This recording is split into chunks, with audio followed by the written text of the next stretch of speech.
Please, thank you. All right.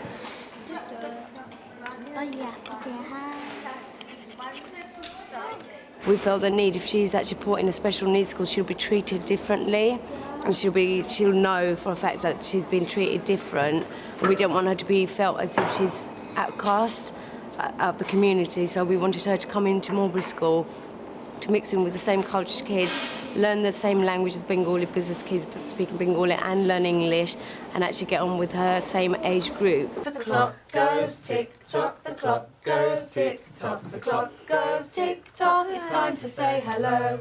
Hello to Hira, hello to Hira, hello to Hira. How are you today? Sick. Oh, we say I'm feeling. In East London, at Mulberry School for Girls, students with severe and complex learning difficulties are being integrated in the life and work of the mainstream school through the creation and inclusion of the Discovery Group. I don't know what she gets up to in her classes unless Miss Wheeler tells us that she's been naughty. For example, there you go, she's never naughty. How are you feeling? That's good. Good. That's better. Do you want to come up? Cross? You don't look cross, you look more cheeky. Tahira has Down syndrome, but she has a high cognitive ability. She understands what's going on, she understands the aims of the task. Cry. You're crying?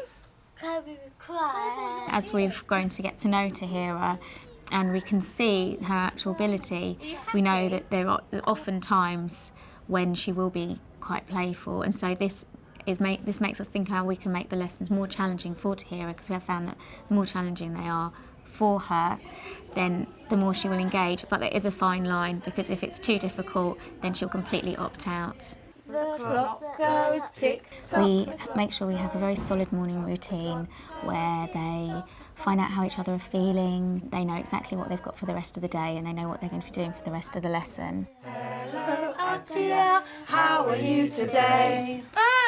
How are you feeling? Happy. Feeling happy? Can you say, I'm feeling happy? I'm feeling happy. It's important that they know what they're doing and that they feel safe and happy in school.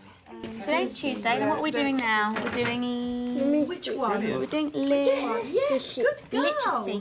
Which one of these is literacy? What is it? We did that one. No? We did that one. Tuesday. Well done. Good. That's next. Yeah, what's that one? Anissa has a visual impairment. She also has difficulty with fine motor skills. She has problems actually feeling where she is, so it's important for her that she can see things very, very clearly. What letter is this? Cat. More space. It is C for cat, but this isn't. This is not cat. It's not cat. It's something else beginning with C. It's not a dog. A. A, yeah. So it's a k, a, and what's this? R. R. So what do you think this is? K, a, Car. What was that, Georgia? Car. Very good. Atia has Down syndrome. She's made fantastic progress this year. We found that signing for her is a very important part of her learning. Yeah, that's exactly. That's a word. It's not a d. And she does definitely use signing as a way of reinforcing her ability to speak, to produce the language. Do you want to do that, Nora? Can you finish this for us? Yeah. Excellent. Noor Jahan has a much more mature demeanour than the other students. We like to use her as a bit of a role model. She likes to organise, she likes to get things out, put things away. It's a strange situation because she's working with students who are much younger than her. Her cognitive ability is higher in terms of literacy, reading, writing. She's still low ability, but it's essential that she's working in the way that she does with regards to literacy and numeracy in such a multisensory way, because she can't, at the moment, an alphabet, she doesn't know all the letters of the alphabet, and she needs to be able to sign in order to help her speech. And we're going to ask Tahira, what's in the bag? Very good. The goal of the What's in the Bag is that they will then given a written word, and we've explored the words, we've explored the letters using the wall behind us, and then it's to see if they actually can differentiate between the words. Baby. So which one says baby? Good girl. Well done. So Asya had 2 words, whereas Tahira had 4, and I think Anissa was given 4 as well. Anissa, what's in the bag? Put your hand in. Oh, that's it. You took something out. You took that. Oh, thank you. Oh.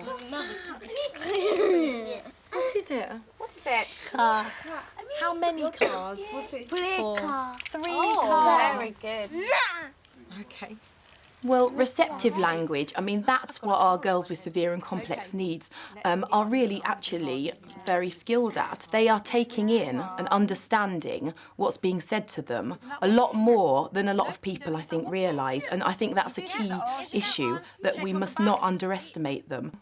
And what we're doing in our whole curriculum with these students is we're really trying to help them to be, their expressive language to kind of be as good as their receptive language. We can read a book, okay? We're going to do some reading. Because another important thing for them is to feel they actually are readers. There's a lot of emphasis on turning the pages, holding the book in the right way, and following the words as we read. So what's the first word? What word is this? Teddy. Teddy. C's. A. What's this word? What's that, Anissa? All the students and all the staff who have started learning sign language, I think we've all felt quite excited because it's so creative. It's such a creative way of expressing yourself, and it's such good fun. White. Thank you, ma'am. Cow. It was more than one cow, so I don't know how I do that. It's brought a whole new level to how the quality of our communications with the severe and complex needs girls. Working thumb hand, palm back pointing in, moves across your chin to the working side. Nice. Nice. What a nice dress. What a nice dress. What colour is your dress? What colour is your dress? What's after 3? 1, 2, 3. 4. Good. The Discovery Group are joined by other students with varying special educational needs for food technology, taught by SEN teacher Vic Lee. They absolutely love food technology, and we've found that it's a real hook, especially for concentration, because they are all quite obsessed with food. So it's, but actually the food technology sometimes is a little bit of a curtain, a little bit of a guise for other skills that we're trying to develop. No. Anissa, have you got a bowl? Or a cup? No. Okay, so you need to get a bowl and a cup and do that in your partners and then come back. All right? Off you go. Receptive language, obviously, is not just about listening, it's about processing and taking on instructions. And one of the issues with our students is that they haven't got the language acquisition, the vocabulary, or the language structure, so therefore they can't take on a lot of instructions. So a lot of this about giving small instructions in small chunks, but also lots of repetition of key words as well, and trying to get them to say them back to you. Tell her to mix it.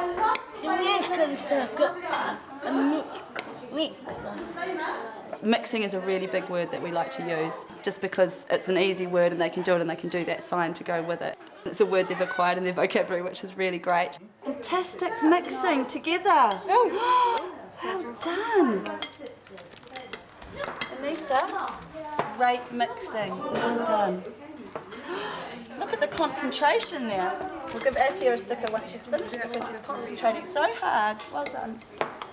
All right. So the social skills that we're learning in this classroom hopefully will transfer to the outside classroom so they can interact with teachers, students, and just with the wider world around them in a really positive way. And just learning the social norms that maybe children of their own age just pick up naturally and instinctively, where you have to model it explicitly all the time. 3, 2, 1. Stopped. Well done. All right, I'm really pleased. Can you do this, please? Thank you. Thank you very much for doing that. Well done. Oh, you've made me happy to do that. Have you got an orange? Oh, thank you for showing that. Tahira, what's that one?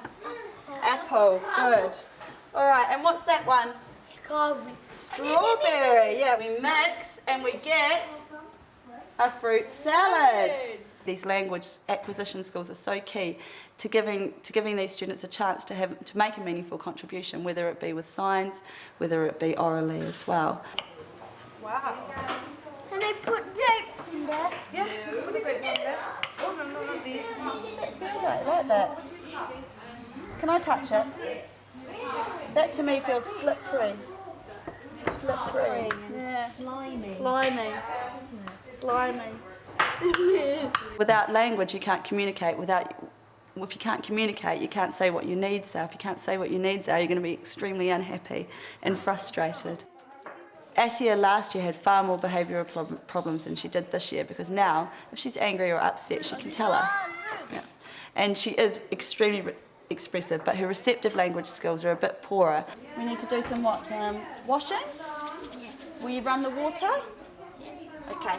Will you help, Atia? Yeah?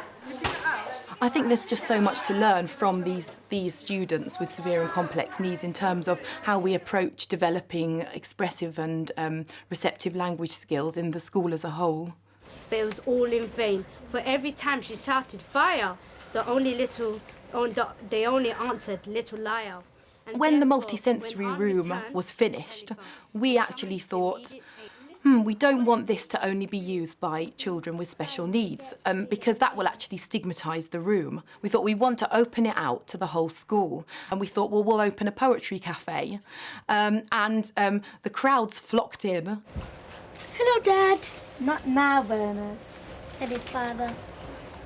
Hello, Mom. Not now, Bernard. But there's a monster in the garden and it's going to eat me. Not now, Bernard. Hello, monster.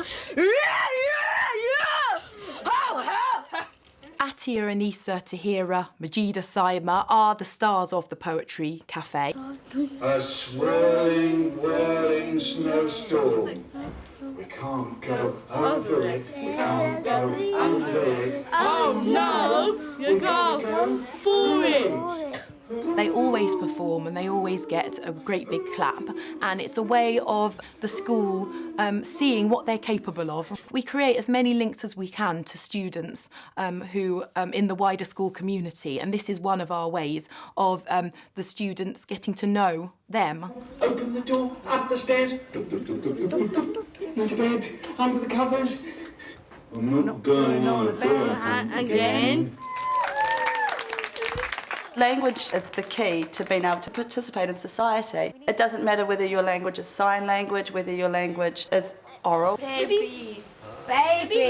Without language, it makes it very, very difficult to have a meaningful contribution and therefore feel valued.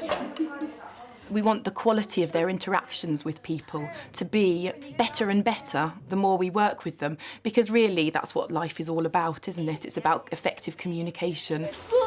Yeah, but... Do you want to give me the book?